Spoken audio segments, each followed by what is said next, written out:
now I'm through cancer treatment. We're able to try again. Don't think it's impossible that I could have a baby. It's just less likely than maybe if I hadn't gone through chemo. I would love your thoughts on when to seriously pursue adoption. I don't think that adoption is That is so wise. I think, yeah, you've really highlighted that for me. That's beautiful.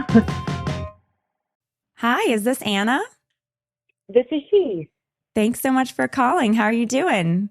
I'm good. Is this Lila? This is Lila, yes. My gosh, I'm talking to a celebrity. Aw. I'm so glad to talk to you. Where are you calling from? Well, we're visiting Colorado right now, but I live in Bozeman, Montana. Nice. Oh, Montana's gorgeous. And Colorado's gorgeous. Yeah, we love it. Beautiful. Well, thanks so much for calling in. What's on your mind today? Yeah, so I'll just give you a brief history and then I'll kind of ask my question. My husband and I were married in 2021, so like 4.5 years ago, and we were not getting pregnant. And so we were seeking medical help, and we knew we weren't going to do IVF, but we were, hoping to support my body to be able to get pregnant. And I was diagnosed with breast cancer last October. So that, of course, put a big halt in. I'm so sorry. Thank you. Yeah, thanks. I will say, just so to relieve your worry, I am cancer free now by the grace of God, which is amazing. So before I went through chemotherapy, I was, of course, encouraged to freeze embryos, and we decided that was not in line with our values and didn't want to do that, and just trusted that if we're supposed to have biological kids, that it will happen naturally after chemotherapy, which is possible. It's just less likely. And so now I'm through cancer treatment. We're able to try again. And I'm working with a medical team that I feel really confident in, and they don't think it's impossible that I could have a baby. It's just less likely than maybe if I hadn't gone through chemo, And so I'm I would love your thoughts on when to seriously pursue adoption, because that's something we've always been open to. However, if we can have our own biological kids, it'll be hard for me if we can't, but it's also, I can accept that if that's God's will for us. So I would just love to kind of know your thoughts on that timeline and what we can think about. Thank you. Well, first of all, congrats on your beautiful marriage and on beating cancer. You're amazing. Thank you. And I love this desire of your heart to be a mother, and that you have a desire too for adoption. That's really beautiful. Does your husband share that openness to both, obviously kids, it sounds like, of course, but also to adoption? Yeah, that's a great question. Before we got married, he was always like, it's important to me that we try for biological kids, but if I would rather adopt than not be a parent, like that was always something that we had always thought of, that we were very open to. Both totally. Of us. Yeah. Yep. So listen, I think that it's a very beautiful desire. I don't think that biological children need to be a either or with your own, with adoptive children, meaning you could adopt and you could be open to biological children. There are absolutely families that do both, and beautifully so. And so I think, has that been a conversation at all between you and your husband of, well, we could start the adoption process and continue to be open to biological children and just see what the Lord does? Or where are you guys so far in your conversations? Yeah, that's great. Actually, that's a great question. We have talked about that. It's actually kind of a joke that we always joke, like, well, once we adopt a kid, then I'm going to get pregnant. You know what I mean? It definitely could happen. Yes, exactly. And I've heard that happening before, by the way. Several couples I know struggling with infertility pursued adoption, received their first baby, and were so blessed by God, and then would get pregnant shortly thereafter. And then they got to raise these two siblings, and their hearts were full. I know. In my mind, I'm like that. That would be amazing, So we've definitely talked about right now, and I would love to know your thoughts on this. So I'm 33, and I'm like 33 and a half, because I'll be 34 in May. And we've talked about maybe until I'm 35, not pursuing adoption seriously. Okay. And then at 35, kind of see where we're at, and then maybe more seriously pursue that. And so I wanted to know your thoughts on that, or if it's something maybe we should just start pursuing now. So that's a great question. There's not a right or wrong with that, first of all. And I know you know that, but Yeah. some things that might help with discernment here. So first of all, I think you mentioned you've been married 5 years. Have you been open to life that whole time? Meaning at least, off contraceptives and, open to getting pregnant, and, or have you been trying that whole time, like very intentionally trying to make sure you're together when you're fertile? What's been the last 5 years like for you guys?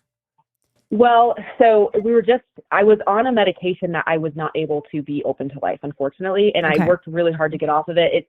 It's a whole other thing, but let's say I don't recommend getting your children on ADHD medications ever, but wow, interesting. Great advice. I have some really strong thoughts about that. It's crazy that you're not, they're like, well, it's not safe to get pregnant when you're on those, but then it's like, oh, that's interesting, but you're kind of like, you are kind of dependent on them. So anyway, so you want to be a mother. What are you going to do? That's rough. That is so between. So it's just, how it is. There's a lot of problems, but, so I am very grateful. I was able to get off of that. So since then we have been, but I just, we figured out I was not ovulating at all, and we were needing. That's why we seeked out medical support, is to get my body to ovulate. And that was before chemo, before cancer and chemo. You discovered you weren't ovulating at all. Yes, correct. Okay. And it's been a long history, but I think the way the doctors have said it is that I'm able to ovulate. I just have a more sensitive kind of system than other women. So sometimes my kind of danger response shuts off a little sooner than other people, if that makes sense. And so how long have you been working with your current, or since healing from cancer and being cancer-free, how long has that been? That has only been, so we've only been able to be open to trying like a couple months now, like 3 months. And I'm working with an acupuncturist and then my other doctor, and they both think, like, looking at my blood work and stuff, they're like, this isn't impossible. We just need to support your body to want to ovulate and all that. So, Right. What is your hesitation right now with starting the adoption process, and obviously continuing to be open and even pursuing biological children versus waiting till 35? What is the kind of reasoning behind that possible plan? I'm glad I called you, because that's a great question. Hearing that question, I honestly think maybe a little bit of overwhelm and fear about costs, probably. Just because it's, especially with cancer, we're fine. We're not like, on the streets by any means, but it's also, I think it's intimidating. And also I just am like, man, that's a lot of money. And I think I get intimidated thinking, oh, that's going to be this huge, big process. I hope I can just get pregnant almost. You know what I mean? Like, it feels like a lot to undertake if I don't have to, which sounds silly, but that's, I think, what's in my head. Here's another question. Let's just say you were able to have biological children for sure, you get pregnant very soon. Would you believe at that point, oh yeah, I don't want to adopt? I mean, and where's your husband at too? That's a great question. I mean, we haven't had that exact conversation, but I can't imagine he'd be closed off to it. I mean, we're both very open to adoption, and like, that picture of us basically like being open to life until we can't be anymore is where we're comfortable with, you know what I mean? And maybe being open to life in all ways is, if you put that adoption out there, it means also, being open to adoption too, it may be just closing that door once you're at an age that you wouldn't want a little infant. Or wouldn't be, as, it wouldn't be as responsible, of course, to take on an infant if you're like 55 or something. But, you're bringing up some really great points, because I personally am open to both for sure. We have no like limit, like, oh, we can only have this many kids or something. We're Christians. We believe in God's will for us and all that. So yeah, to answer your question, I'm not closed off to both having biological children and then be like, well, we're definitely not adopting. That's not something that's crossed my mind. Right. Yeah. And I'm asking that, and definitely that's something to discuss with your husband. Like, what does he think about that? Would he still be open to adoptive children if you were to get pregnant and even have multiple of your own biological kids? Like, where does he think his heart might be at?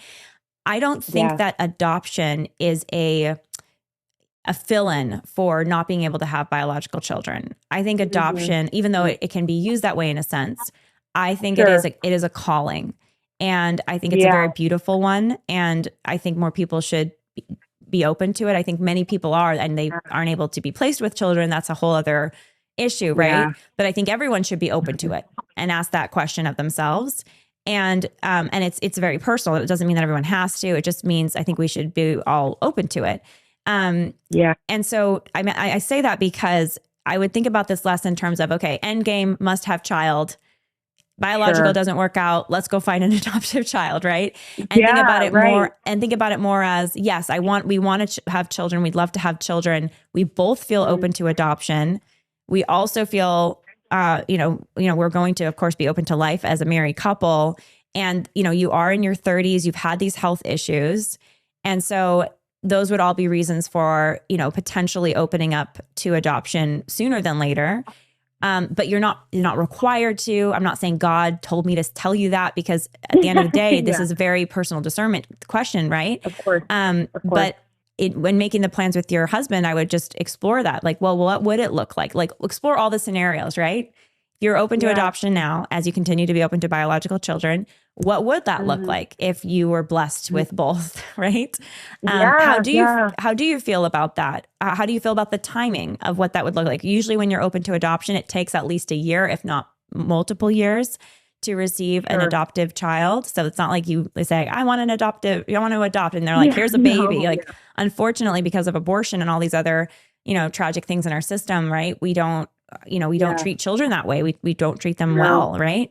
So that would be something to explore, is like sit down and write out those scenarios with your husband of like, what would these different scenarios look like? And then pray over them together. Mm-hmm. That is so wise. I think, you've really highlighted that for me, because I think I've always said, I believe that children are a blessing. They're not a right. We don't have a right to children. They're always a blessing. However, I maybe was kind of looking at that more as like, if we can't have biological children, then we'll just adopt. And it's more about me than the child, where it's more just like, if I'm open to life, I'm open to it in all forms. You've really definitely given me some really helpful advice. That's beautiful.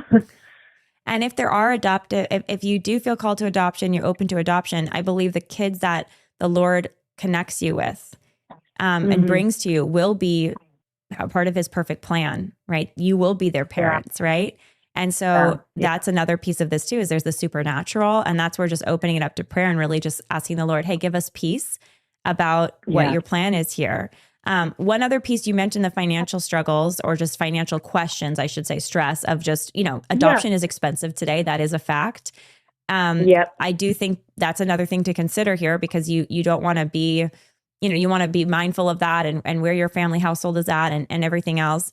Have you guys had those conversations about budgeting and the different costs associated with adoption? How has that been for you?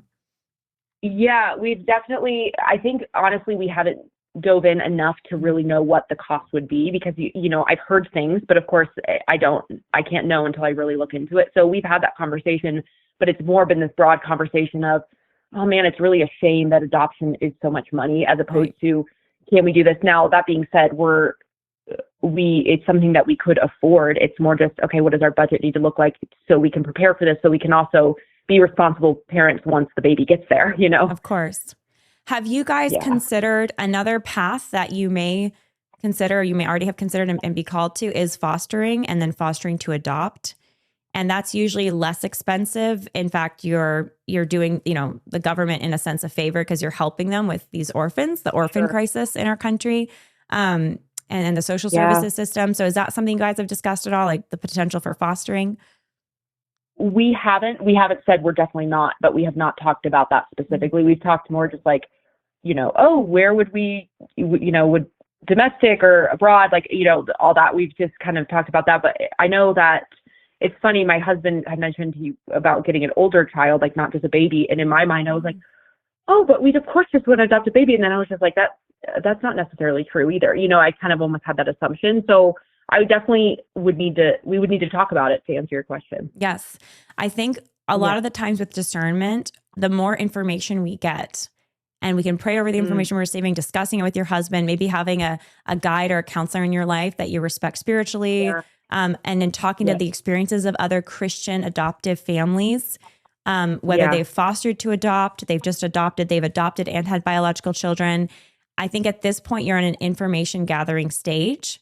That's your discernment right now, to really understand what does this entail? Because when you go into something and commit to it, right, you're you're going into that, you want to go into that with knowledge of what you're committing to. So I would say it's very beautiful. You're pursuing health for yourself. That's great. Keep that up. I actually had one other question about that. You said you love your medical team. Are they familiar with restorative reproductive medicine or naprotechnology? What's sort of their background in terms of their expertise when it comes to infertility?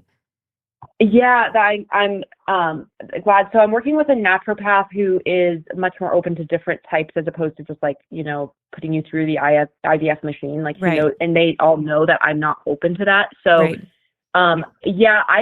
that's funny you say that. I listened to a podcast very recently on that type of technology, and I will actually have to ask them about that because I know that right now the focus is just improving my egg quality and getting my body to ovulate, and they're hoping that it won't have to, like, I think we're kind of be like, okay, we'll cross that bridge when we come to it if it needs to get there. However, those are some really great questions to ask because I'm not sure. Okay. So that, that's one project, right? Your health, taking care of yourself, your fertility. Ask them about restorative reproductive medicine. Do some research on that. Okay. A great resource we've had on the show is Dr. Lauren Rubal. Also, Dr. Marguerite Duane is amazing. We've had them both on the show. You can check out those episodes. And then on the adoption front, just, asking more questions, doing more research, doing more prayer. I think God has beautiful children in your future. And I don't know their names, of course, or where they're going to come from, but, you're preparing for them, which is so beautiful. Yeah. And so that the intentionality you put behind your health, your husband, his health too. And then this process is going to prepare you to make the decisions that may need to be made or to just receive the blessings that God has in store for you. I love that. That is, I feel so good. Thank you. Thank you. Of course. Any other questions, Anna, or thoughts? I think I just really appreciate everything you said. You've given me a lot to pray on, think on, talk on with my husband, all the things. So I just want to thank you. I feel very grateful. Thank you. Beautiful. One other thought too, or one other quick note. We were talking about fostering, and you mentioned your husband had a sense of maybe adopting an older child or fostering to adopt an older child. You'll want to talk to some Christian families that have done that before you pursue that, especially if you're obviously still able to have your own biological children. And I say that because that might be God's plan for you, by the way, to do just that, adopt an older child and then still have biological children. But there are other dynamics at play there too, because when you're adopting a child who's older from the foster care system, they need a lot of love and care and support. And so you want to make sure you can protect your ability to be open to life, which is your call as a Christian, married couple. And also understanding, like, if you're going to be adopting an older child, you want to make sure that there's a level of peace and health in the home, so that if you are bringing younger children into that picture, right, you can protect everybody. So that's just one note there. And I'm not saying it's not possible to adopt an older child and still have younger children, whether they're also biological or adoptive. But these are all the dynamics, right, that you really only learn about when you start to do that investigation of learning, talking to other couples and, reading stories and everything else. No, I love, that's a very, very good point. Thank you. Well, I'll be praying for you guys. I'm so excited for you and what God has in store, Anna. And thank you so much for calling. Thank you. Yeah, just thanks again. And this was wonderful. Thanks. Did you know that your health insurance plan likely covers abortion, abortifacients, and other unethical services? Most people have no idea that they're footing the bill for procedures that go directly against their beliefs. While there are health sharing ministries, some families need and want standard insurance. That's why I'm so excited to share about Presidio Healthcare, the nation's first pro-life Christian health insurance company. If you're in Texas, visit presidiocare.com. That's Presidio care.com to get your quote today. If you're in another state, you can join the wait list and check out Presidio's nationwide pro-life provider tool at prolifeproviders.com. Help bring life-affirming healthcare to the rest of the country. Go to presidiocare.com. It's no secret today that pornography use is rampant, and often men and women feel like they are stuck in a habit of use. Covenant Eyes is the #1 tool for overcoming pornography use and has been empowering millions of people to live porn-free for over 25 years. Not only does Covenant Eyes software completely remove adult content from your devices, but it also fills that void with a community of accountability partners to walk with you on your journey. So if you are a man or a woman looking for help in the fight against pornography, or you have a loved one, you can go to covenanteyes.com and use the code Lila for 1 free month trial. That's covenanteyes.com. Use the code Lila. Join the movement to be free of porn for good. Hey, this is Peter. Hi, Peter. Thanks so much for calling. How are you doing? Good. How are you? Good, thank you. Where are you calling from? I am calling from Springfield, Illinois.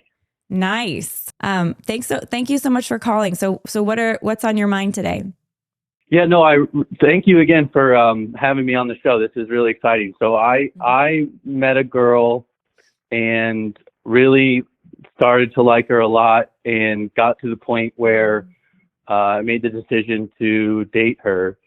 And we've been dating for some time now, and it gets to a point where you have to make the next step once you spend enough time with someone. And we're trying to get to that next step. And unfortunately, when we try to get to that next step, the number one hurdle in our relationship is the fact that I am Catholic and she is Protestant.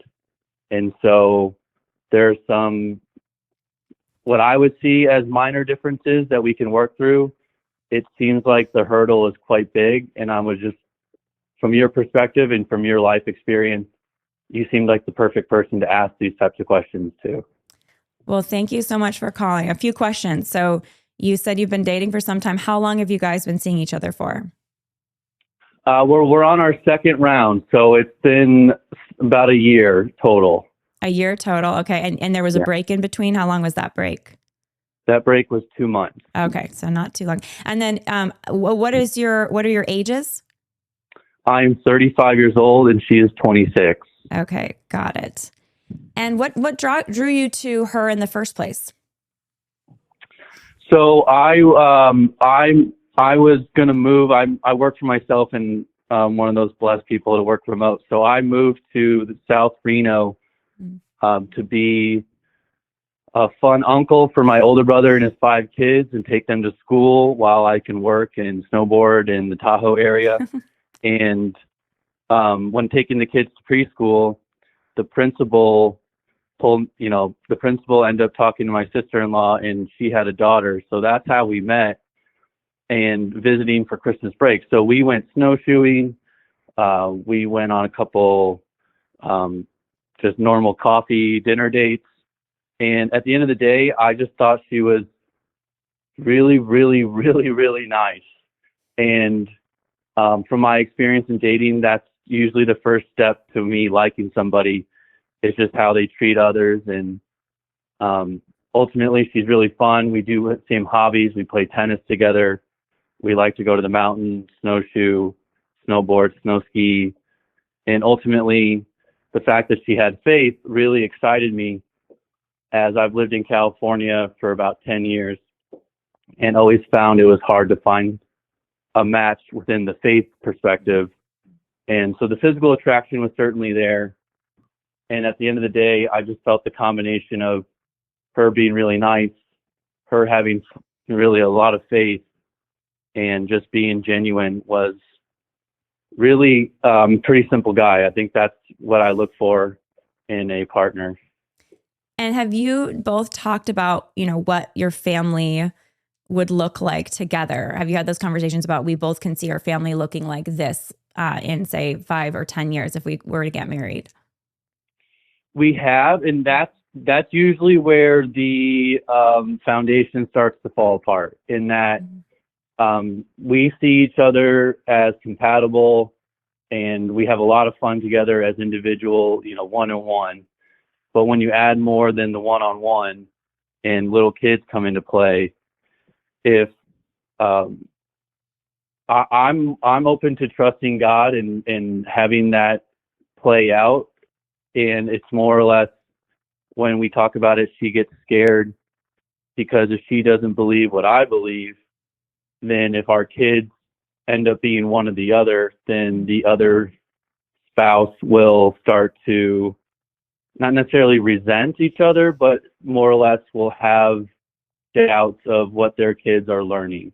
So it sounds like you've got some big theological differences. You said, of course, you were Catholic. She's not Catholic.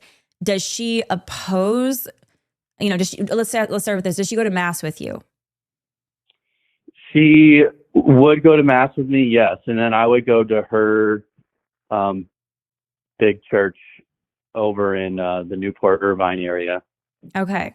And have you discussed how you will raise the kids? Is she willing to raise the children Catholic with you? That's where it really starts to fall apart, is she's not sure that's something she can do. I see. So, and I'm sure this is one of the reasons you're calling. As Catholics, we believe this is really the Eucharist, body, blood, soul, and divinity. You have to go to mass, obviously every week. It's such a blessing to go to mass, quite frankly, but we go to mass every week, at least on Sundays. We raise our kids in the Catholic Church so we can marry non-Catholics and love them and be loved well by them. We can even marry, some Catholics have even married non-believers. I don't recommend that. But you can marry a Protestant Christian, but they need to be in agreement with you that you can fulfill your responsibility, because it's not just a nice to have, it's a need to have as a Catholic to raise one's kids in the Catholic Church. Have you guys had that discussion? We have. And so I actually was raised in my dad is Irish Catholic, my mom is Greek Orthodox. So I was actually raised in a duo religious household. And I know they're quite similar, but I have a lot of experience just growing up in that environment of two different religions. And at the end of the day, me and my 4 siblings are all Catholic. My dad got married in a Greek church with my Greek mother. But at the end of the day, they had a Catholic priest there who observed the wedding with those qualifications, of course. And then ultimately, my brothers and sisters and I were all raised Catholic. So I have that understanding. And I would say I have a lot of the understanding. My parents are pre-Cana marriage counselors for the last 30, 40 years. And so what I struggle with my relationship is I can point out all the things that you probably could share with me, or the fact that even the Protestant founder, Martin Luther, venerates Mary, believes she's a virgin, believes she was without sin. I can point all these things out. The book of James, do works with faith without works is dead. And yet it's more of a combativeness, a stubbornness, and it almost turns into like a team sport where it's my team is Protestant, your team is Catholic, versus trying to find the truth. So I really wanted to call to see like what got you past that when in your own experience. Was it a book? Was it a person? Was it an experience that happened where God showed himself? I mean, it's more or less I have all the tools to share with her, and yet we still find ourselves at a crossroads. And I think it's just one of those things where if it came from somebody else, I think it would better our relationship, because there's just a natural defensiveness when it's just one-on-one between us. Totally. So a few thoughts, and I think it's beautiful that it's so good that you take your faith so seriously. That's such a blessing. And in a marriage, I do think it's so important that that there's mutual love and respect, of course, complete love and respect between the spouses, but really very important too, that the wife has a respect for the husband's faith. And, sometimes I've talked to women who marry and then they become Christian later in their marriage. They didn't marry as Christians. They become Christian later. The husband's not there yet. You still owe respect, right, to your husband, and let him go at his own pace. And similarly, if you're married and you have a conversion and your wife doesn't yet, respect her. This is before marriage, though. You're not married yet. You're free. She's free. And I think that it's so important that you marry someone who is going to raise your kids Catholic. Now, I know you know that, but I wanted to say that because I understand how painful these things might be. Having friends have gone through similar things.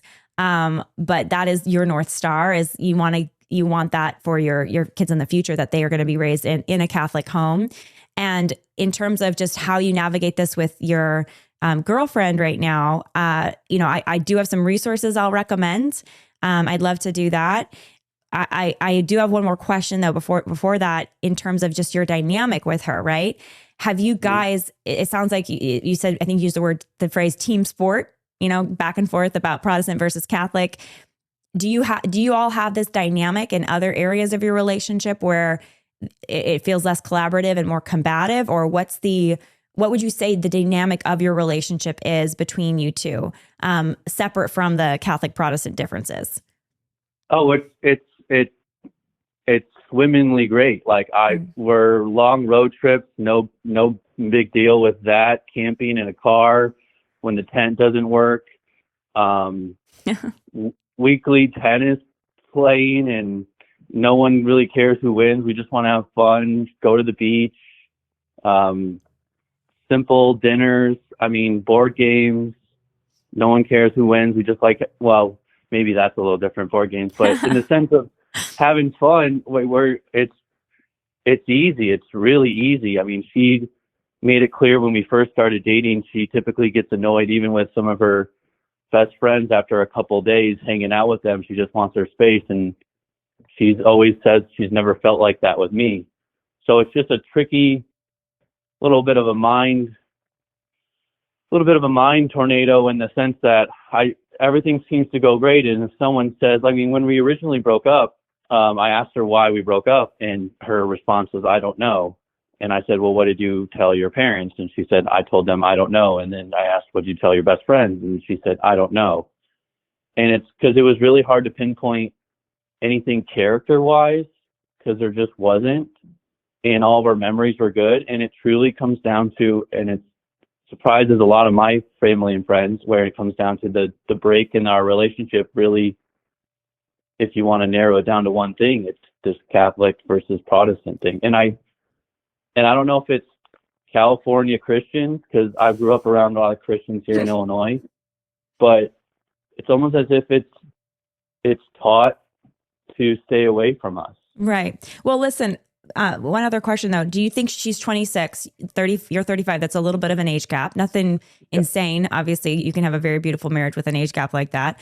But do you think she's ready to get married? Very much so. We've talked about that.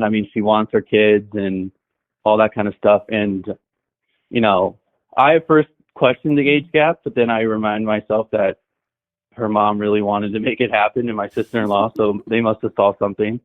But at the end of the day, yeah, she's voiced family and babies, and I learned about the term towhead, little blonde kids, because that's what she is, even though I'm very dark and Greek. So all the things we talk about are very fun. It really is. I enjoy all of that kind of conversation. It just always comes to a halt when babies and kids are talked about how we raise them. Has she expressed fears about community? Because she's used to going to a Protestant church, and if you're raised in that, I don't know her experiences. You said, that's partly her story to tell, but it can feel different. There can be a bit of a culture shock, I think, for some non-Catholic Christians once they come into the Catholic Church or they get involved with the Catholic Church, because the experience of any given parish might be very different than the experience of their home church. Yeah, no, absolutely. When I first visited her for the very first time in the Orange County area, we went to Catholic church the first day on Saturday, and on Sunday we went to her church. And she that was arguably, I think that was the first time she ever been to a Catholic church, and just not knowing what to do and feeling as an outsider.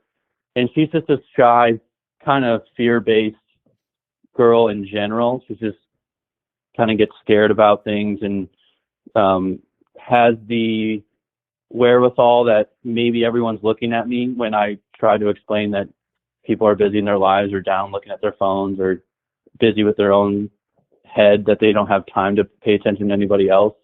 But in the same respect, the very next day, I'm half Irish. I talk a lot, and I didn't say a word after going to her church, because I was shocked how that played out. I didn't even know what to say. So I understand what your question is, because that's exactly what happened. Mm-hmm. I think I'll share, I know you asked me earlier, so because I was Protestant, I became Catholic. I'll share a few things that helped me with just navigating that. I mean, asking the tough questions, because there are a lot of questions you have as Protestant when you're not raised Catholic. And even some Catholics who are raised Catholic have questions later. But, why do we teach, what's the evidence for Mary being a perpetual virgin? And then you look at the church fathers and doctors, the tradition of the church.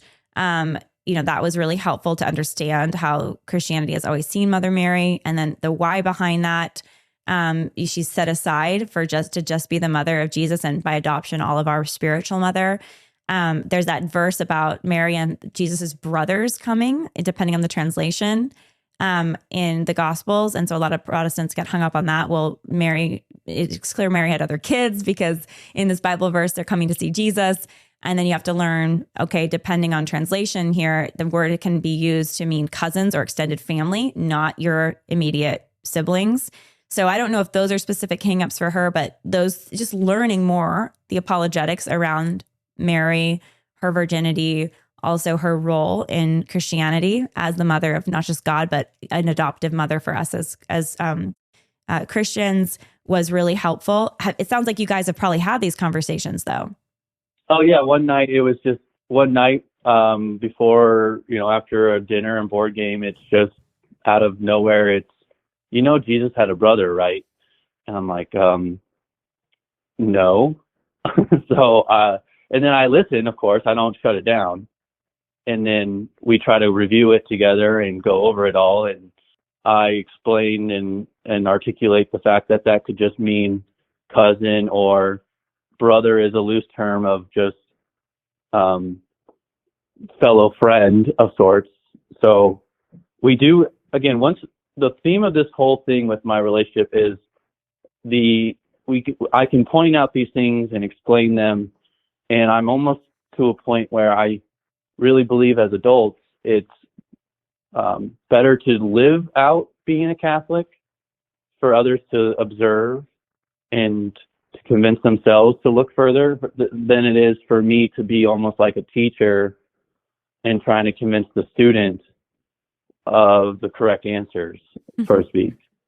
I mean, I think I think you're spot on. This is a little different in that it's a romantic dating relationship where you're discerning marriage, right? So in that sense, you guys got to hash out everything, in every way before you get married. I mean, you want to really get to know the depths of the person, their soul, their history, their desires, and have them know yours, because this is the biggest decision besides following Jesus. This is the biggest decision you're going to make in your life. So I respect that humble approach you take with people. In this, I think it's totally appropriate for you guys to really get into the weeds here, which it sounds like you're doing some of that, but it also sounds like maybe you're a little hesitant to, bring it up to her and ask her about it. You kind of let her sort of ask questions or bring things up. Do you feel like you already have had with her all the conversations that would need to be had about the Catholic faith and what it means to raise kids Catholic? Or do you feel like there's still things on the table? I mean, I feel like it's endless. You could have endless conversations about it. So I think I've brought up and addressed the majority of them without being the most scholarly Catholic there is. I think I've done a good job of maintaining my faith and showing her where I believe and where I want to go with it. And it seems to make waves, and then as a wave does, it goes back a little bit. So I just genuinely think when I depict my future and I put her in it, it looks great. And so that's what I get hung up on continually to try. I am quite stubborn at times, so that can be a play in the fact that I'm wanting to make this work. And I genuinely like this girl. There is love there. It just gets to a point where I try to stay positive when it's not. My older brother tells me I'm wildly optimistic when there should be no optimism in general. So I'm just trying to make that work within the realm that I can. Yeah. But I'm not one to give up either. It's a cruel irony that most diaper companies in America support pro-abortion groups.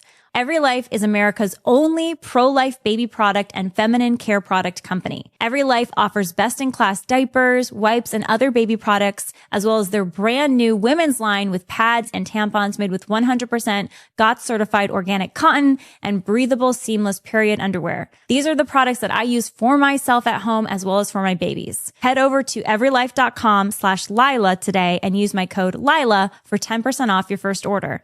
Support babies and mothers and sign yourself or a loved one up and their baby today over at everylife.com/Lila. Figuring out the right daily nutrition can feel overwhelming, but one thing that I consistently rely on are the supplements from WeHeartNutrition.com.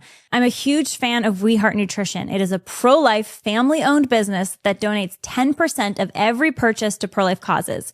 We Heart Nutrition makes premium research-backed supplements here in the USA for men and women at every stage of life in the supplement's most bioavailable form for maximum absorption and digestion, from preconception to pregnancy, postpartum, menopause, and more. I personally take the postnatal supplements and have been taking them since I gave birth to our last baby, and it has helped me feel healthier than ever after my last pregnancy. You can take We Heart Nutrition's 2-minute quiz to figure out which supplements can best benefit your state of life at WeHeartNutrition.com and use the code Lila for 20% off your order. That's WeHeartNutrition.com and use the code Lila for a full 20% off your order.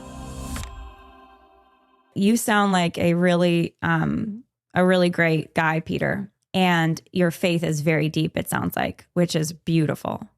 And, you know this, like you can lead a horse to water, as they say, you can't make him drink, right? Faith is a gift. You have a lot of respect and love for this woman. She sounds very lovely. You have a responsibility to raise your kids Catholic. It's about getting to heaven. It's about serving God. And this woman has a real faith. It sounds like a very beautiful faith, but there's particular gifts we've been given as Catholics, which you know, and that includes our Mass, Eucharist, things like the Rosary, right? So I think it's really key. I mean, if you're going to move forward with her, to really get to the bottom of what is she okay with and what is she not? Because when it comes to the negotiables versus the non-negotiables, it sounds like from what you said, she's not even sure maybe what her negotiables or non-negotiables are when it comes to the practice of your faith when you have kids. Do you think that's fair to say? Yeah, I would say that is fair to say. I would also just say if you had to make a decision today, she would say, I'm not sure I could have my kids be Catholic. Yeah. I mean, that is your answer, because you don't live in the future, you live today, right? Right. So you can tell her, listen, like, I love you. I think you are amazing. You would make the most amazing mother. This is a non-negotiable for me because this is my faith. And you don't even have to believe everything I believe, because I respect that it is a gift faith, but it's essential for me to raise my kids this way. And that means, going to Mass as a family on Sunday. I want to teach them the Rosary. You don't have to maybe that's okay with you that she doesn't have to pray it, but I need you to support me praying with them, in the evenings, whatever the non-negotiables are for you. Some of them are clear because they're actually Catholic teaching, right? In terms of what is mandatory. And then other things like the Rosary are not mandatory, but they're things that are really important to you. And I think you have that conversation with her. And if she just says, Peter, I just can't, then I think you need to go to God and be like, Lord, am I supposed to hang around here for 3 more months and just continue to talk to her? And then in 3 months, check in and be like, where are you at? And if she says no again, but the bottom line is it can't go on forever, right? Because we are finite human beings. You have one life to live.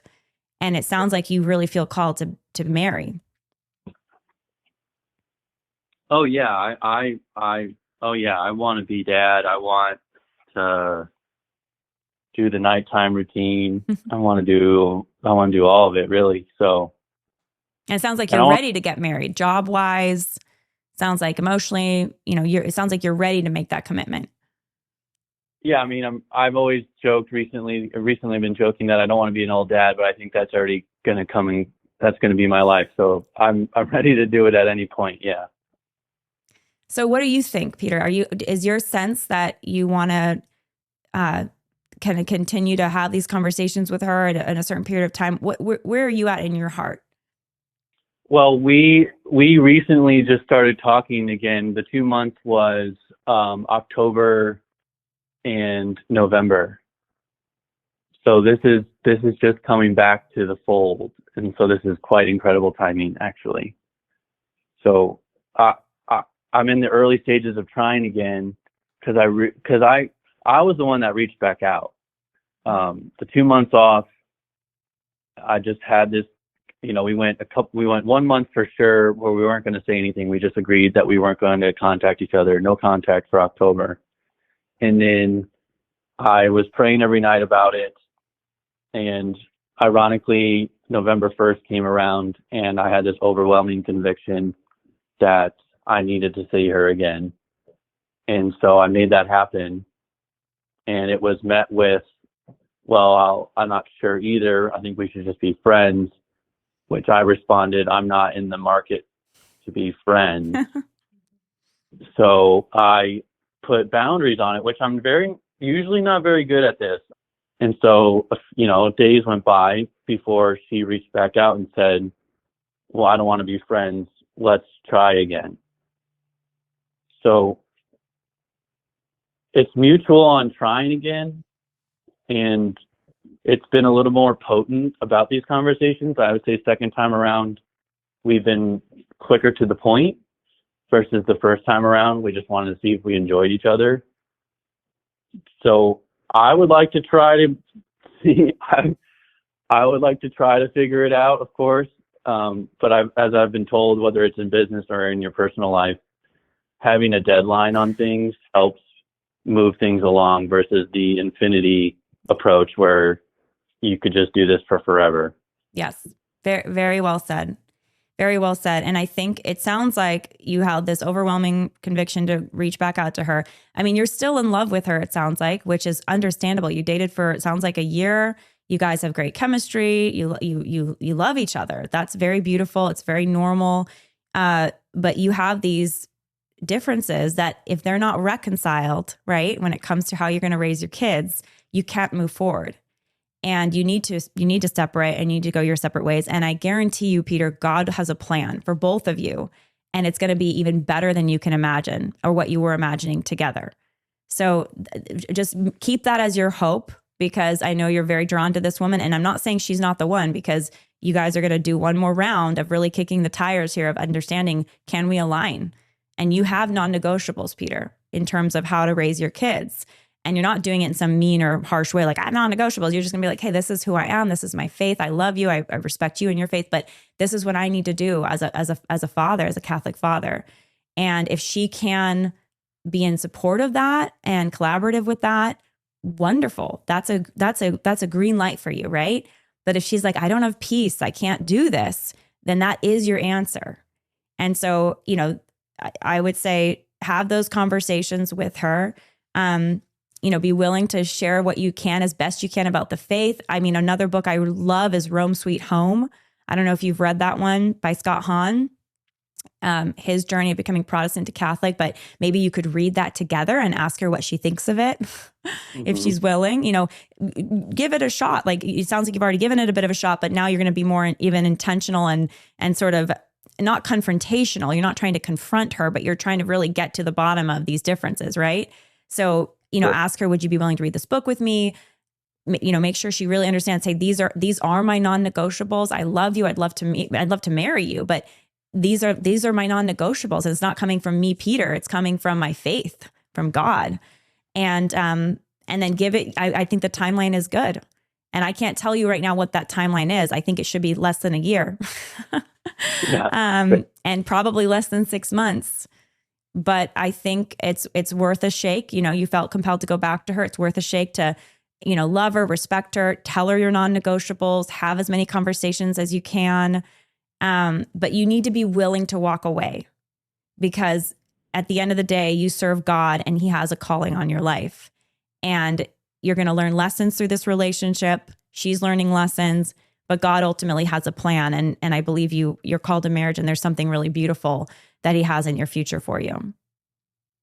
Well, thank you for saying that. I mean, it's nice to be affirmed in that way. And I really want her to listen to this after it goes live. And I want to listen to it, this part of, my conversation with you together with her. So because I know she's going to listen to this, is there any, and I had to write this down to remind myself, but what positives can you share about your time being a Protestant that allowed you to become the Catholic that you are today? Of course. Yeah. So I was raised evangelical, a beautiful church. That's how I met Jesus. That's how I learned to read the Bible and study the Bible. And I'm so grateful for that. I was baptized when I was Protestant. And that's how I learned to fall in love with Jesus. And then I always wanted a deeper faith, though, to get as close to God as I could. And I was always impressed by the beauty of Catholicism. I didn't really understand it because I wasn't raised with it. But I loved like the churches. I would learn about the history of the saints, like Saint Joan of Arc, or I learned about Mother Teresa, and I was very drawn to their faith. I thought it was really beautiful. I was always fascinated by Mother Mary because she's the most painted, drawn, sculpted woman. The poets have written poetry about her for 2,000 years. In a sense, she's the most famous woman in history, the most beautiful woman in history, the mother of our Lord. And so she always fascinated me. I wanted to learn more about her, understand her better. She's so quiet in scripture. You know, there's the Magnificat where she says, my soul magnifies the Lord. My spirit rejoices within me. She has these beautiful, like poetic things that she says in scripture that are such a great prayer we can pray as women and as men. And so I was drawn to all of that, but I wanted to understand as much as I could about her. So that was kind of my starting place. But I had questions like, well, what about praying to Mary? What about the saints? What about purgatory? What's this teaching on the Eucharist? And every time I had a question, I would just research. I would talk to people who really understood the Catholic faith or read books on it. You know, Catholic Answers was a great resource. Patrick Madrid was always great. I read Rome Sweet Home by Scott Hahn. And every time I had a question, the more I explored, I would always get a beautiful answer. And it all just started to make sense. Like, this all makes sense. And it wasn't to say that my Protestant faith was bad in any way, or that the church I was raised up and didn't have the Holy Spirit and so many beautiful things happening in it. It was just that I was getting even deeper into faith. And there were misunderstandings or just a lack of knowledge about a lot of these beautiful spiritual things and faith-related things. And so that just gave me so much confidence. But I will say, and I'm going to guess this might be the case for your girlfriend, because I know it's the case for most of the Protestants that I know and the ones that have become Catholic. Honestly, one of the biggest challenges is the culture shock and the community piece, because you can kind of get behind, okay, yeah, you can ask for Mother Mary's intercession. Okay, it feels weird, but I understand theologically why it can make sense. And the rosary feels weird, but I can kind of like get along with it if I practice it more, right? But if you're not surrounded with other women who believe the Catholic faith, and like, it doesn't feel weird, it doesn't feel like idolatrous. It just feels like this is beautiful. It's helping lead us to Jesus. And you're not surrounded, and you don't have other friends like that. You're not like in a community like that. And instead you have a beautiful Protestant community that is telling you, you don't need Mary. Like, you can go directly to Jesus, and you have this whole different kind of world. Of course, it can be hard to just feel more comfortable in the Catholic space, so to speak. So what helped me a lot was in college, I started to make friends who were Catholic, other women, and become really close with them and understand their love for Jesus and how they understood Mary and the saints. And it all made so much sense. And it felt so normal and beautiful. And that was so helpful to me. But I can imagine if I hadn't had that, and if I was like dating a Catholic guy, let's just say theoretically, like putting myself in what her shoes are right now. And I know she's older than college, she's 26, but I can imagine it might feel more overwhelming, right? Because you don't have those other Catholic friends or community. So, but I would just encourage her, if she's open, if she feels in her heart, hey, Peter seems like the guy God has for me to marry. I love this guy. I want to marry him. I just don't know how to reconcile this stuff. I would, for her, get on a journey of, okay, I'm going to try to meet some more Catholics to understand them better. I'm going to try to go to Mass more regularly.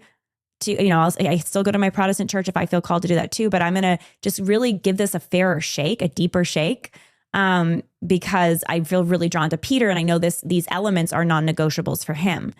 So that would be, I don't know if that's helpful. Again, if she listens to this, lots of love for you, but that would be some thoughts for what she could do next if she feels led and called to do that. Perfect. Thank you for saying that. Of course. God's got a great plan for both of you. And, I don't know if it will be to marry each other, but enter into this with freedom, knowing that God has that plan. And the most important thing is to take it to prayer, which it sounds like you've been doing. But yes, very much so. Do you get a sense in prayer what the Lord may be doing right now? I don't know, honestly. I'll do my rosary in the morning. I'll dedicate it to my girlfriend, ask Mary to help out a little bit, and I usually feel a fire after I'm done doing that, and I just launches me into my day. So I don't know if that's just for me, or if that's based in the fact that I'm trying to figure this out for me and my girlfriend. But one thing I will say doing this relationship is that I've become more or less of a cradle Catholic for sure. So I've always said that's one thing when I pray, I'm always like, hey, thanks God for introducing me to this girl, because it's solidified my belief in God and my Catholic faith. So that's the first positive I always acknowledge through this relationship, versus meeting someone who's the echo chamber for you and just was born and raised the same way. But yeah, nothing. Like I said, when I was praying the 2 months, the 1 month for sure when we weren't talking, basically 2 months, I was almost asking for her to not be in my mind, not to be in my thoughts. And I have incredible vivid dreams every night. I remember every dream type thing. And so she was making her way into a lot of those 2 months off. So not to overthink and take that as anything, because also I have wildly weird dreams, and those are not reality, that I just felt like I needed even a better answer than I don't know. Mm-hmm. Yes. And so those answers are coming out now, because I won't allow the answer of I don't know. And I'm telling her, don't worry about hurting my feelings. I just need to know why we broke up. And they were a couple, more humanly reasons that I'm able to correct quite easily. And then the constant remained the uncertainty. It wasn't necessarily a harsh of I can't have my kids be Catholic. It was more of an uncertainty of I don't know if my kids can be Catholic. Right. Well, it sounds like you know what you need to discover with her about where she's at and what she can commit to or not. And I think the other thing that's really important for you right now, Peter, do you have a spiritual director or a mentor that you talk to regularly and share everything we are very vulnerable with about your discernment process here? I do, actually. I haven't been as consistent lately. I've had some health issues, so I've kind of been redirecting my my time and my energy towards my health. But yeah, I mean, I should be able to reconnect with a priest that I work with who's incredibly intelligent and actually knows like my 20 cousins and my 12 aunts and uncles and my dad and my parents and beautiful. The whole thing. Yeah, that's beautiful. Yeah. Well, get back together with him. And I would talk to him regularly, at least every 2 weeks. I do a touch point with him right now, if he can do that with you, because you're like in active discernment right now. And this is a process, and you're doing it actively and intentionally, and he's going to be a great guide to you. So tell him the whole story, if he doesn't already know it, and have him help guide you during this time. And then the other thing, this, of course, as a Christian man, as a Catholic man, but it's also really important in this phase in the relationship of discernment is chastity, because that's where the devil may tempt you guys the most, because he wants to confuse the discernment process. And there's nothing more confusing for a discernment process than mortal sin and getting, all hung up in that space. So I would just encourage that as well. I know when emotions are high and things are like very emotionally intense, that can be an extra temptation too. So just want to encourage you in that space too, because that could get in the way of the discernment process as well. Oh, that was conversation like number 4, and when we first met each other, and we both agreed on that, and even to the point where we both were like, we don't want to live with you. I don't want to live with you, and I don't want to live with you until we're married. So That's good.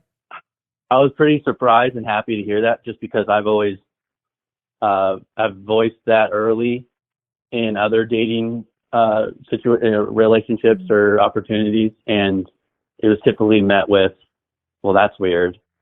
I'm like, well, yeah, that's a non-negotiable. If you're dating a girl and she tells you it's weird to not sleep together or do sexual things before marriage, you can just be like, it was lovely to meet you, but like, goodbye, basically. Because I want my bathroom until I don't have to, Right. I mean, there are so many beautiful Catholic women out there and Christian women out there who want a chaste man.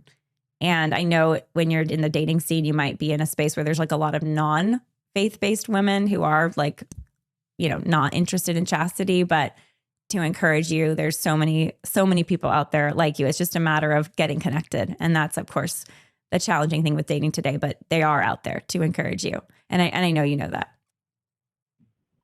Yeah, it's nice to find someone who it's not to think that she's the only one that ever has these opinions that share mine when it comes to that. But when you finally meet someone like that, and then she's pretty, she's nice, she has faith, we get to laugh together. It's kind of like, okay, well, as a guy, I'll speak for myself individually.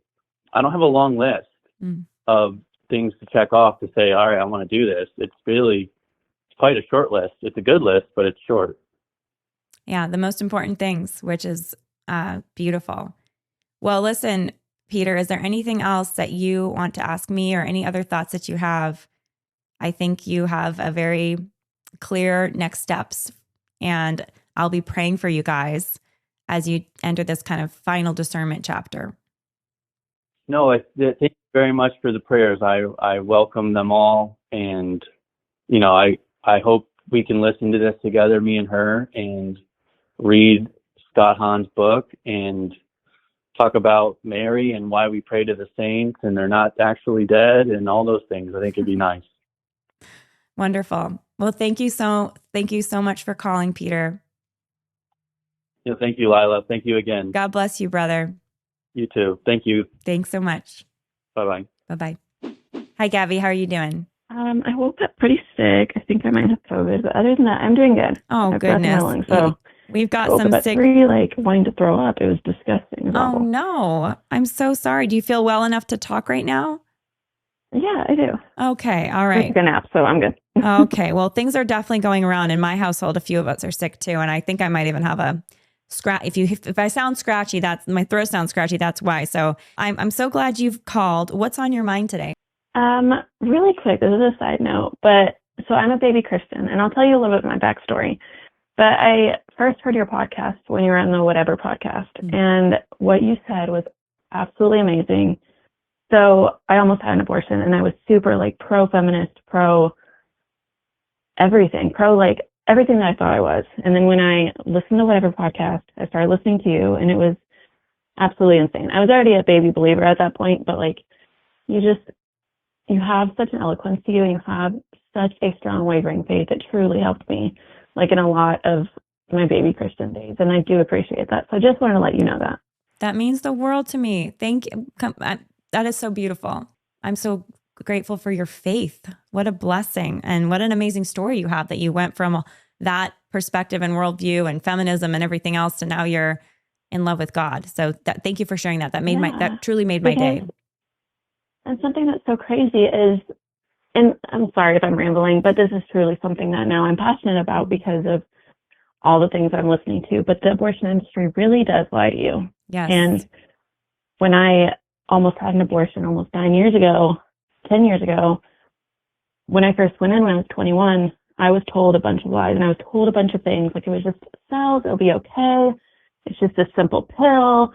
And she made it seem so easy, it was literally going to be an antibiotic.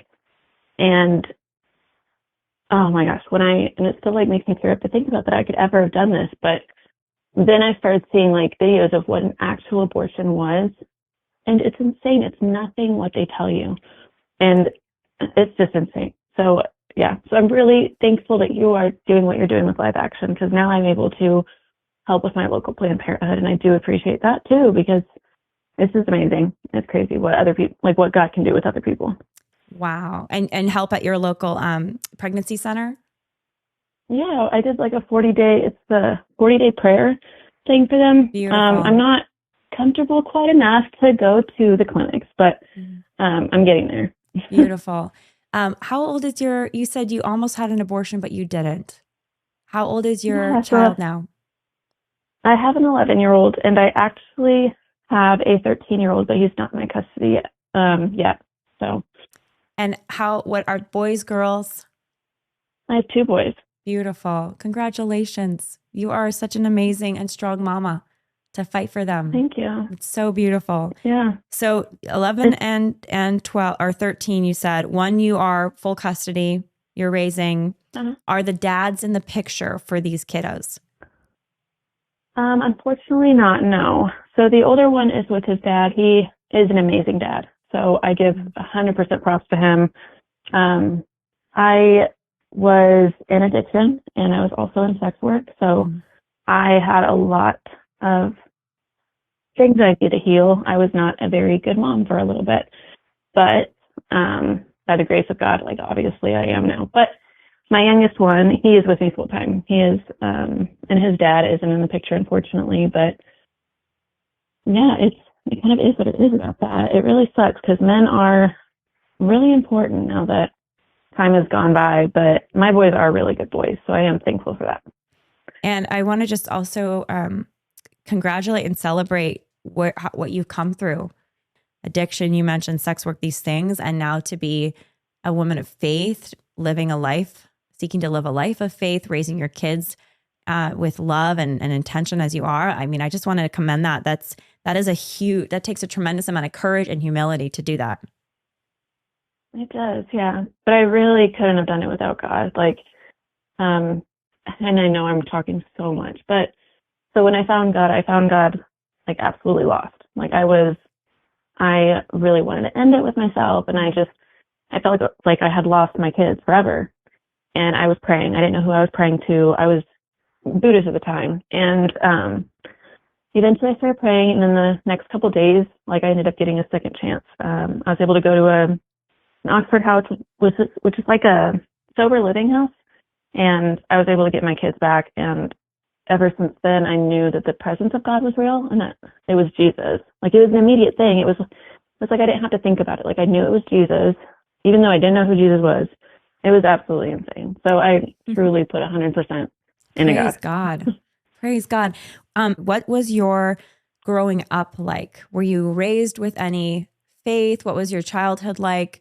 Where you were in the position where you're getting into these things, it sounds like in your later teens and into your 20s.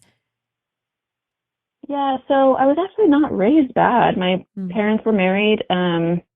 They did have a problem with drinking, and I didn't get into that stuff until I had my first son at like the end of 17 when I was 18 years old, and I had really bad postpartum depression. And I didn't ask for help, and I ended up getting into drugs really badly, and then that turned into stripping, and then that turned into other stuff. So I didn't grow up to that. I have siblings that I'm super close with now. Yeah. So, and I didn't really have faith around me, by the way. So to answer your question, my dad is Catholic, or was Catholic. He passed away a couple of years ago, but he was Catholic, but he wasn't practicing it.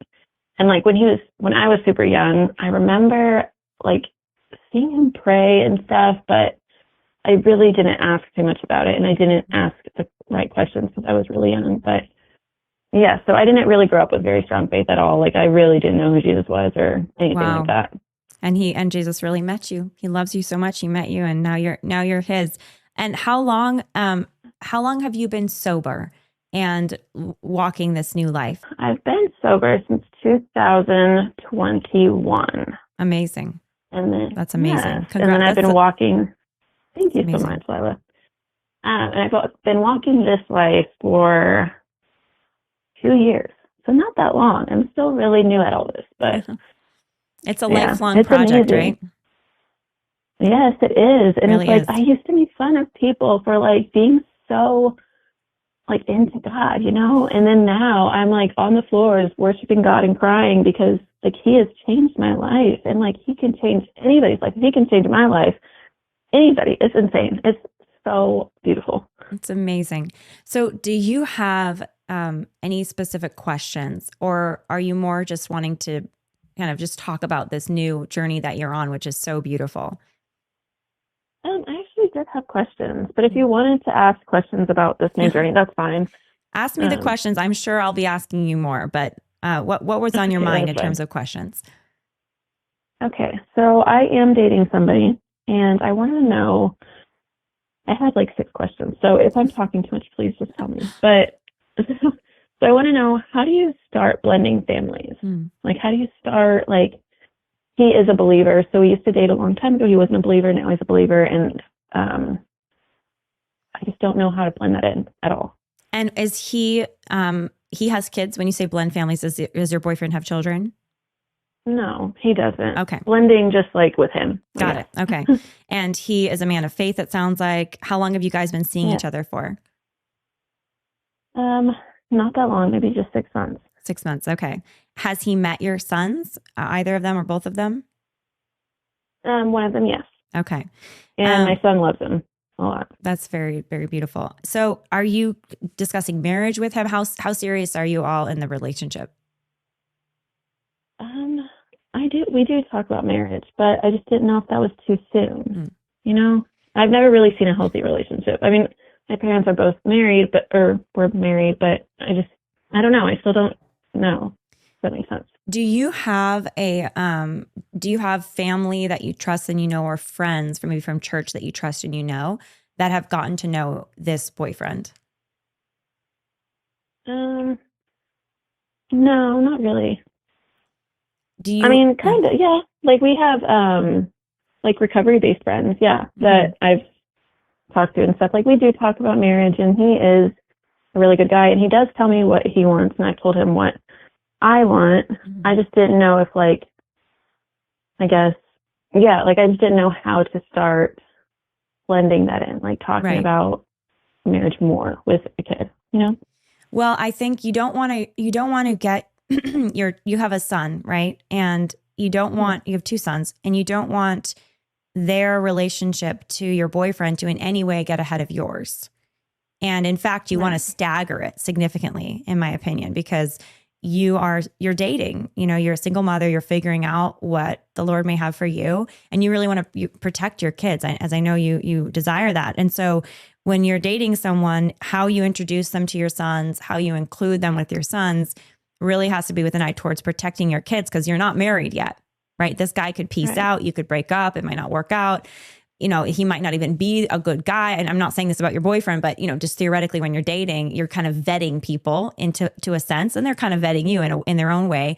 And you're doing that in part before you get them really close with your own kids, because you're protecting your kids. So I guess the next question would be with this gentleman that you're dating, where is he at? Is he talked to you and said, hey, I want to pursue marriage with you? Has he indicated that he wants to be engaged soon? Kind of what's his place right now in the relationship, or his status in the relationship? Yeah, he has talked about the marriage thing, and he has talked about wanting to become engaged, and I feel like it would be good timing, but his head seems, he talks about it more than I do, definitely, but it's not like an unhealthy thing. But yeah, he does talk about it. And is he, when you say he's a man of faith, so you guys had the same faith in terms of, are you going to the same church, or what's the faith relationship like with you two? We now are starting to go to the same church. He was going to a different church. But yeah, we do go to the same church now. And my son comes with us, and and we do Bible studies together. Beautiful. And I just also didn't know if that was a good thing to do in dating. Like, should I be doing that in dating, or is that a little bit not appropriate? Is that with your son, or just the two of you? Oh, just me and him. No, it's a fantastic. Like me and No, I would say 100% do Bible studies together, and I would spend lots of time together, Bible studies, praying together, doing fun activities together. I mean, I think the key thing with dating is you want to spend a lot of time with the person, and you want to try to do it with other people too, so you see how they are with your community, if at all possible. And, obviously you want to, in all of that, protect chastity, because that's sometimes a challenging thing, especially in today's culture, sleeping together. he's sex, so respectful of that. So that's amazing. Good. Amazing. He sounds like a good guy. So he is. That's awesome. So, and is he, in terms of your shared vision for the future, have you guys discussed, hey, this is how we see our family and our family culture? Let's say in 5 years, if we were to get married, or the next 10 years, have you guys had conversations like that? Yeah, we have. He's like, it's so weird, but it really is completely like, we have the same vision with everything. That's amazing. And have you, do you have a spiritual mentor or counselor or guide, someone that you meet with and they really know you, you've kind of shared your whole life with them? Do you have anyone like that in your life right now? Yeah, I do. I have a spiritual mentor. And what do they think about the relationship you're in and about this gentleman? Well, she actually thinks it's a really good idea. We've done like other things together with my boyfriend there, and she really likes him, and she thinks it's a really good idea. So I don't know, maybe I'm just like nervous, but yeah, I don't know. Well, what makes you feel? It sounds that's great. That's awesome. What do you think? If you said you might be nervous, do you have fears about taking the next step with him and getting engaged, or do you have fears about? Oh, no, not with him. It's just more like I just want to be protective of my kids. They come first. And when you say that, what are your fears about your kids? Well, first question, what's the current relationship like with your son and with your boyfriend? It sounds like they've met each other. Have they spent time together? What is their relationship like right now? It's good. They hang out together all the time. Like even when I'm at work, they'll just hang out and stuff. So it's a really good relationship. I just wanted to make sure that it wasn't too soon. That's all. But yeah. But it's been 6 months, you said. Yeah. Is that not a long time, or is that? I think that's a good amount of time. I mean, you're 31 years old. How old is this gentleman? 36. Yeah, you're both in your 30s, and neither of you have been married before. He doesn't have any other kids. I think that's a beautiful amount of time that you've been seeing each other. I think it's very appropriate for you to be talking about marriage. And it sounds like that's what he's marriage-minded, which is good. That's what you want. You're marriage-minded. That's definitely wonderful. So, and your spiritual mentor's involved, and she met him. She approves of him. I mean, these are all wonderful. These are all green flags. Okay, good. I just needed I just needed somebody to validate a little bit more, I guess. Do you have any red flags or yellow flags? Are there things that you've seen, concerns that you have, whether about your son and your boyfriend, or about the future, anything that's been a red flag or a yellow flag for you? Actually, no. I haven't seen any red or yellow flags. Like, if we get into any kind of argument, which it wasn't even an argument, he is so mature and talks to me about it, not in front of my son and everything. So yeah, there's none at all that I can think of. That's awesome. Well, it sounds like you've got a beautiful relationship, and I think continuing to talk to that spiritual guide, I highly recommend some form of premarital counseling. You could ask your church or find a local church that does this. Have you guys looked into that at all yet, or discussed that at all? Yeah, we have. He's talked about it before, because he was talking about how he knows one or something like that. So amazing. We'll definitely do that one. I would go for that before you get married. That's a beautiful way to really get even more fully aligned. But it sounds like God's really directing your path. And, back to your son, do you feel like this man could be a good kind of foster father, ultimately adoptive father for your son? Yeah, I do. He is a very good man. Amazing. That's really beautiful. And has your son said anything about him? Yeah, he says that he likes him a lot. So that's beautiful. That's great. Good. Well, congratulations. And I'm going to be praying for your relationship as you make these next steps of discernment, because that's really what you're doing. You're discerning, are we going to get married? And I think premarital counseling is a great thing to do. And it sounds like there's no reasons not in any way, no significant reasons not to move forward.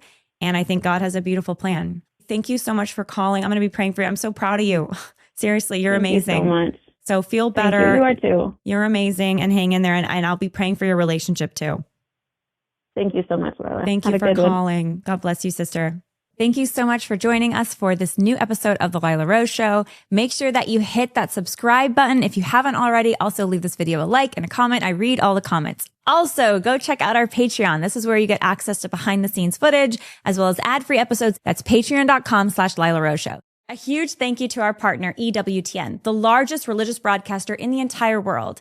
EWTN is reaching millions of people every single day with the beautiful truth of the gospel. You can watch new episodes of The Lila Rose Show 24 hours before they hit podcast app over at EWTN.com/on-demand.